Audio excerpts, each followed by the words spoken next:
श्रीमद् भगवद गीता ज्ञान यज्ञ प्रवचन क्रमांक 297 अध्याय 7वां ज्ञान विज्ञान योग श्लोक क्रमांक 18।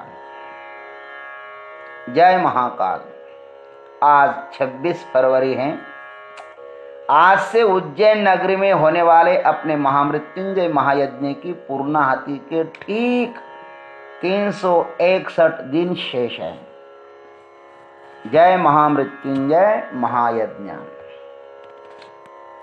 ओम त्र्यंबकं यजामहे सुगंधिं पुष्टिवर्धनम् उर्वारुकमिव बन्धनान् मृत्युर्मुक्षीयमामृतात्। ओम स्वः भुवः भुः ओम सः जुं हं ओम हं जुं सः ओम भूर्भुवः स्वः।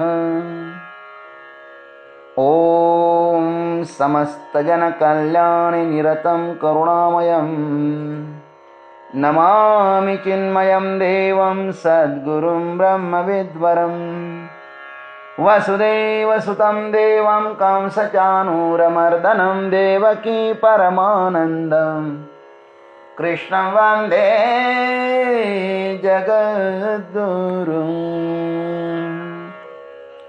ओम तत्सत्। अर्जुन के मन में सहज प्रश्न उद्भूत हो सकता है कि हे प्रभु, आपको ज्ञानी ही अधिक प्रिय है, ज्ञानी भक्त ही यदि आपको अधिक प्रिय है तो क्या और शेष 3 भक्त प्रिय नहीं है? इस पर भगवान इस 18वें श्लोक में कहते हैं। भगवान की कितनी मधुर वाणी है, देख तो लीजिए। उदारः सर्वैवैते ज्ञानी त्वात्मैव मे मतम् आस्थितः स हि युक्तात्मा मामेवानुत्तमां गतिम्। भगवान कहते कि हे अर्जुन, अरे बाबा, एते सर्वे एव उदाराः, यद्यपि ये सब के सब उदार और श्रेष्ठ ही है, तो ज्ञानी में आत्मा एवं मतम, तथापि ज्ञानी तो मेरा साक्षात स्वरूप ही है, ऐसा मेरा मत है। मे मतः ही सहयुक्तात्मा माम यव अनुत्तमाम गतिम आस्थितः, क्योंकि वह स्थिर बुद्धि वाला ज्ञानी भक्त अति उत्तम गति स्वरूप मुझ पर ब्रह्म में ही आने के लिए प्रवृत्त है। मेरे साथ ही वह एक रूप होना चाहता है। आइए इस पर हम लोग भावार्थ मंजरी नामक जो चिंतन है, तो उसको श्री गुरु के श्री चरणों पर हम लोग समर्पित करें, क्योंकि गुरु के आशीर्वाद के बिना गीता समझ में नहीं आती। गुरु परंपरा का आशीर्वाद चाहिए, गुरु की कृपा चाहिए, तभी ये शास्त्र समझ में आते हैं। ये सर्वे एव उदाराः, एते माने आर्त, अर्थार्थी, जिज्ञासु और भी जो कोई भक्त हैं, ये सब के सब उदार हैं, श्रेष्ठ हैं। ये न केन प्रकारेण जो प्रभु का आलंबन आधार लेता है वह श्रेष्ठ ही है। मोक्ष के लिए प्रभु का आश्रय लेना ही चाहिए, आश्रय भगवान का लेना ही चाहिए। संसार में मुक्ति के लिए भजन करने वाले बहुत ही कम पाए जाते हैं महाराज। सहस्त्र मनुष्यों में कोई एक व्यक्ति भगवान का भजन करता है। संसार के साथ अहंकार से लड़ने की अपेक्षा संसार के मालिक के साथ मित्रता करना ही श्रेयस्कर है। संसार प्रभु का है, हमारा नहीं। हम तो संसारी हैं। जो संसार के साथ जुड़कर चलेगा वह टूटेगा, टूट जाएगा वो। और जो प्रभु को सब कुछ समर्पित कर उसके साथ उस परमात्मा के हाथ की कठपुतली बनेगा ना, वही तर जाएगा। तरने का उपाय है समर्पण, विनम्रता। जो प्रभु से समर्पित है वह उदार है। सबसे बड़ा दान जो है ना महाराज जी संसार में, वह क्या है? वह अहंकार का दान है। अपना जो अहंकार है ना, वो परमात्मा के श्री चरणों पर समर्पित करें।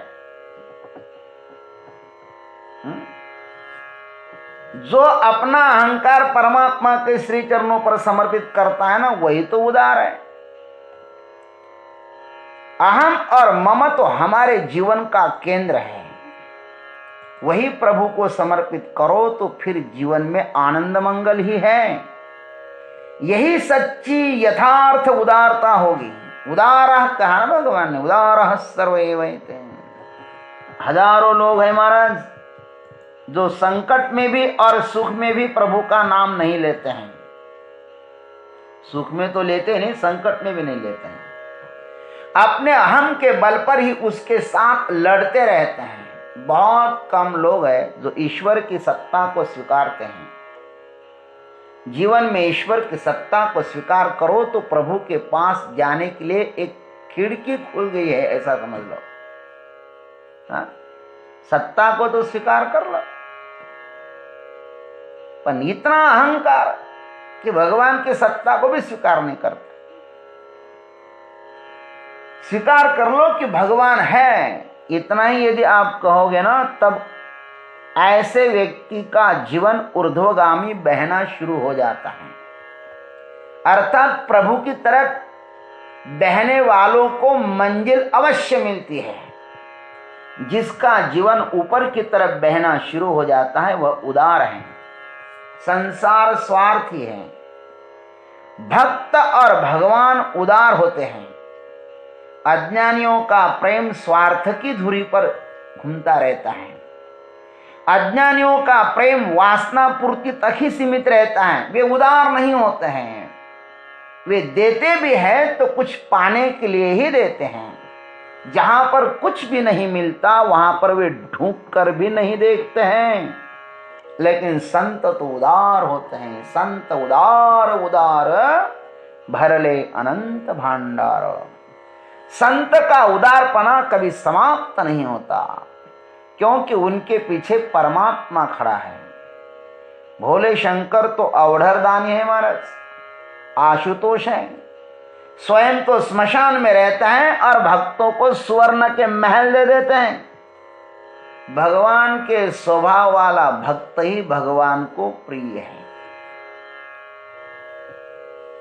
तो ज्ञानी में आत्मा एवं मतः, भगवान कहते हैं बाकी भक्त उदार हैं, किंतु ज्ञानी भक्त तो मेरी आत्मा ही है, मेरा स्वरूप ही है। यह मेरा मत है अर्जुन।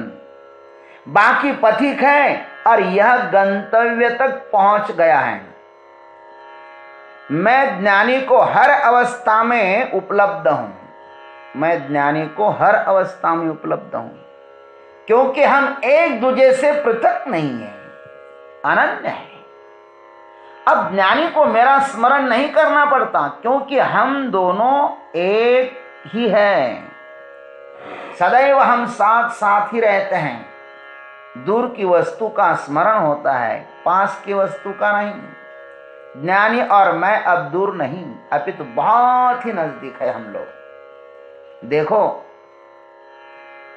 दूध की इच्छा से सभी लोग गाय के पिछले पैरों को रस्सी से बांधते हैं, किंतु वही गाय अपने बछड़े को अनायासी दूध पिलाती है, क्योंकि वह बछड़ा गाय से अनन्य है। इस बछड़े को मां के अतिरिक्त और कोई भी नहीं है। वह सदैव मां के ही पास रहता है, तो मां भी उसके ही पास रहती है। गाय वत्स वत्सल है। भगवान को भी तो हम भक्तवत्सली कहते हैं ना, बोले भक्तवत्सल भगवान की जय। भगवान ने कहा साधो हृदय मह्यम साधुनाम हृदय त्वहम मदन्यते न जानन्ति नाहम तेभ्यो मनागसी। भागवत कहता है महाराज, कपिल जी महाराज कहते हैं मेरी माँ अपनी माँ से, हे नारद, साधो हृदय मह्यम, साधु तो मेरा हृदय है, साधु नाम हृदय तु अहम, साधु का हृदय मैं हूं, मेरे अतिरिक्त तो और कुछ जानते ही नहीं है। भगवान ने नारद जी को भी कहा कि हे नारद, मैं वैकुंठ में नहीं रहता और योगियों के हृदय में भी नहीं रहता हूं, अपितु मैं कहाँ रहता हूं, वहां रहता हूं जहां पर मेरे भक्त मेरा गुणगान करते हैं। ना हम वसामि वैकुंठे योगिनाम हृदयेन च मद्भक्तेऽत्र गायन्ति तत्र तिष्ठामि नारद। जहां पर भगवान के भक्त होते हैं वहां भगवान रहते हैं।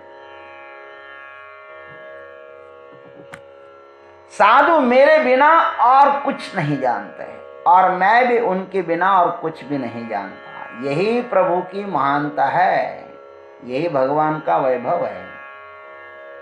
ही सहयुक्तात्मा माम एव अनुत्तमाम गतिम आस्थितः। ज्ञानी भक्त सदैव प्रभु से युक्त रहता है। हम यदा कदा प्रभु से जुड़ पाते हैं। हम भीतर से खंड खंड हुए है ना, हमारा कोई भी ठिकाना नहीं है। हमें दुख से उसका स्मरण होता है, दुख में भी उसका स्मरण होता नहीं है और सुख में भी उसका स्मरण होता नहीं है। उस समय तो अधिकतर हमें अपने पुरुषार्थ पर भरोसा होता है कि मैं सुखी हूं या मैं दुखी हूं, अहंकार जागता है। और ध्यान रखना, हमारा पुरुषार्थ भी ना अंधा ही होता है। जिस सुख के लिए पुरुषार्थ करते हैं उसके पीछे महान दुख छिपा हुआ होता है। सर्वप्रथम हमें उसका परिचय नहीं होता, क्योंकि तब हम सुख की नशा में होते हैं। नशा उतरने के बाद दूसरी पीड़ा शुरू हो जाती है। अतः हम जिससे युक्त है ना, वह नश्वर है। हमारे सब पुरुषार्थ नश्वर के लिए ही होते हैं। हम स्वप्न के मकान को ही शाश्वत मान लेते हैं, अतः थोड़ा बहुत जागते ही दुखी हो जाते हैं। संसार की सब उपलब्धियां स्वप्न से ज्यादा अस्तित्वान नहीं है मेरे भाई। मनमोहक है लेकिन है मात्र स्वप्न ही। अतः जो बहादुर इस संसार की नश्वरता को, यथार्थ संपूर्णता को पहचान कर प्रभु से एक रूप हुआ है ना, वह युक्त आत्मा है। आर्त, अर्थार्थी और जिज्ञासु, ये तीनों भी जुड़ते तो प्रभु से ही हैं, किंतु इनके भीतर क्षुद्र कामना होती है किसी एक स्वप्न को पाने की, किंतु स्वप्नों को प्राप्त कर शायद ही वे तृप्त हो जाएं, क्योंकि एक के पूर्ण हो जाने पर दूसरा भी स्वप्न जाग सकता है। स्वप्नों की श्रृंखला कभी टूटती नहीं है, उनका सातत्य जागृत तक रहता ही है। और हर आश्चर्य यह है कि जागृत स्वप्न के झूठ की घोषणा करती है, किंतु तो भी स्वप्न में जागृत की सब कुछ घोषणाएं खो जाती हैं और महान पुरुषार्थी भी वहां पर दीनहीन हो जाता है। संसार में कितना भी मिला हो तो भी कुछ पाना तो शेष ही रहता है ना। अतः कुछ पाने के लिए प्रभु की आराधना करना यह सर्वश्रेष्ठ तो नहीं है, किंतु सर्वथैव गलत भी नहीं है। परमात्मा को देखो, कुछ पाने के लिए प्रभु की आराधना करना ये सर्वश्रेष्ठ तो नहीं है, लेकिन सर्वथैव गलत भी नहीं है। इसको ध्यान रखना। भगवान की आराधना करते करते ही निष्कामता भी आ सकती है। क्योंकि ईश्वर प्रसाद से मिली हुई कोई भी चीज व्यर्थ नहीं जाएगी। हृदय में कुछ दिन के बाद वैराग्य निष्कामता आएगी ही। जो लोग सांसारिक स्वप्न अहंकार के बल पर सच करते हैं उन्हें प्रभु का दरवाजा बंद रहता है। वह अहंकार झुकने नहीं देगा। किंतु जो पहले ही विनम्र हैं, ऐसे आर्तादि भक्त हैं, उनके लिए भगवान का दरवाजा खुला रहता है। कभी ना कभी यह भी प्रभु के द्वार के भीतर घुसेगा। किंतु अहंकारी भटक गया है, उसे द्वार का कोई भी पता नहीं है। ज्ञानी भीतर प्रविष्ट हुआ है और प्रभु को समग्रता से जान लिया है। उसने आर्त प्रारंभ है और ज्ञानी गंतव्य है। ज्ञानी गंतव्य तक पहुंच गया है। अतः उस महान आह्लाददायी स्थिति में वह पीछे नहीं लौटता। उसकी गति अब स्थगित हुई है, निवृत्त हुई है। अब वह जन्म मरणातीत हो गए हैं। अब वे पूर्णतः जाग गए हैं। प्रभु की उत्तम गति परब्रह्म में स्थित हो गए महाराज। जैसे गंगा सागर में मिलने के बाद पीछे अपने उद्गम स्थान हिमालय की ओर नहीं लौटती, वैसे ये साधक मद्रुक हो गया है। अब जन्म मरणातीत हो गया है। इस मृत्यु सागर को उसने पार कर लिया है। ऐसा मेरा जो भक्त है ना ज्ञानी, वह मुझको प्रिय है, अतीव प्रिय है, ऐसा भगवान कहते हैं। ओम तत्सत। जय गुरुदेव, जय जगदीश्वर, जय जय महाकाल।